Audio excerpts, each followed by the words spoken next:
Today, I want to present to the commissioners the actual ordinance that we've been pushing for, along with the names of those who signed on to the petition. Also have 6 pages of comments. The numbers as they sit, we had 2,551 total signatures. Of those, 1,185 are from Carbon. There is a variance of error with the website. It goes off of where your location is when you sign it. I started noticing because some of my neighbors, it had listed as Philly, that's where they work. So that number could be up another 100, 200. I don't know everyone in the county. To date, we have 5 municipalities who've signed on to this movement: Palmerton, Bowmanstown, Franklin Township, Penn Township, and Lansford. Next, this coming month, Perryville, they're also going to be joining us. I have one borough, I don't want to give out names yet, just because they haven't made anything official. The mayor's issuing a proclamation. That'll put us at 7. I also have a couple documents, just kind of little teasers to know what's going on with this movement as a whole. There's over 1,100 counties, municipalities across the country that have signed on to this, along with the other papers about red flag laws, kind of explain what they are. It is a big push, especially with the Biden administration. Most people see it as a major threat. It voids your Fourth Amendment rights, a few others. But that's kind of all I have. Dr. Val, if you want to finish off. I'm good. Ready? Comments? Yeah, sure. Is it okay to take my mask off while I'm talking and addressing you? I mean, that's. I prefer not because of the, I know, understand. I don't like it either. Yeah, it's just kind of hard to talk publicly, but thank you again. My name is Dr. Val Finnell. I'm the Pennsylvania Director for Gun Owners of America. We've talked many times already. Yeah. I'm a retired Air Force colonel and a native son of this Commonwealth.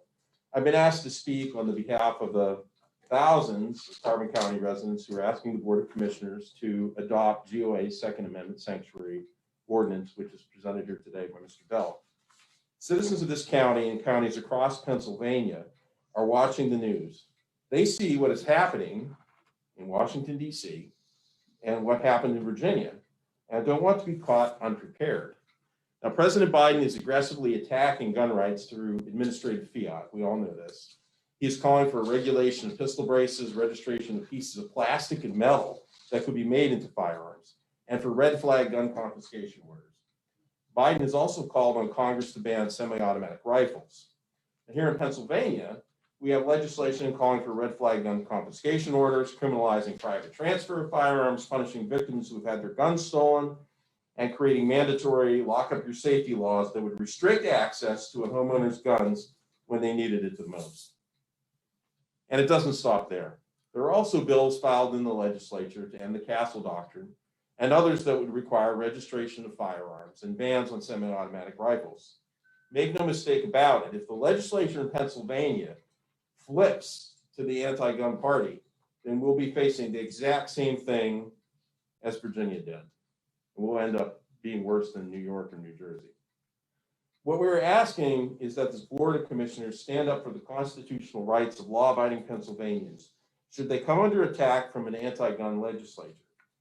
When the state or federal government starts violating the constitutional rights of citizens, then it is perfectly legitimate for lower level officials to stand in the gap to protect the people. Unfortunately, I have learned that the board is considering a resolution, which is just an empty statement. That's a little surprising given the number of people who signed the petition and the emails you've received from constituents. Some have criticized that GOA's say-so, or Second Amendment Sanctuary Ordinance, violates the state firearms preemption law. That's not correct. Our ordinance does not regulate firearms and violate the preemption law, but rather prevents the enforcement of unlawful acts. And that's a big difference. The say-so has really nothing to do with preemption. And please tell me why elected officials and their appointees should have sovereign immunity protection when they violate the rights of their citizens. If they do that, then they should be sued for using their official position under color of law to deprive citizens of their rights. So really, all we're asking is for you to uphold your oath of office when you swore to defend the constitutions of Pennsylvania and the United States. And that means standing in the gap and refusing to cooperate with any laws that violate your citizens' rights. Many people here will be disappointed if you adopt a resolution instead of GOA's ordinance. So I would ask that you adopt the Second Amendment Sanctuary Ordinance and not a meaningless resolution. Thank you very much.